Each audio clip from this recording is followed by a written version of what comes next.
Hey guys, Captain Danny Hampson here to give you a few tips on anchoring your boat. So when you're anchoring your vessel, there's a few things you want to keep in mind. The big two are wind and current. Wind and current are kind of going to be the nucleus of where you're going to position yourself, how your boat's going to lay, and just the whole idea of where you want to be anchored in relation to where you want to be next to. So obviously, there's always a place where you're anchoring with an end goal in mind usually. So once you've determined the wind, the current, the entire scene you take in, then you're ready to drop anchor.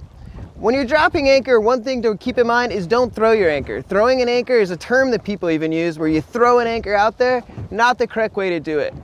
When you throw an anchor, things can get tangled, the Davenports don't lay correct. So what you want to do is hand over hand, release the anchor down to the bottom.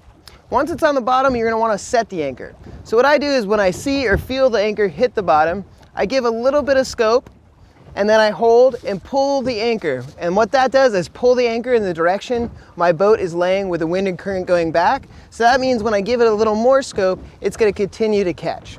And scope is the amount of anchor line you're actually going to let out.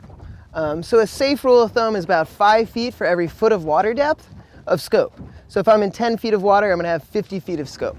And this is also something to keep in mind when you're first positioning yourself with the wind and the current to your desired location. You know that you're going to want at least 50 feet of scope, so make sure you're at least a certain distance in front of where you want to be anchoring. I like to count the scope out just by doing the arm trick. As I'm letting the anchor line out, I figure each one of these is around 5 feet, ballparking it, and it's a safe estimate. Once you have your scope out, you know your anchor's facing the right direction. Give the anchor a good tug to make sure it's set. An anchor being set means it's stuck. It's dug all the way into the sand, and it's going to secure the boat from any movement. It's not going to drag. Dragging is when the anchor never sets into the ground and stays on top of whatever surface it's on. So once it's set, make sure you tie a good knot.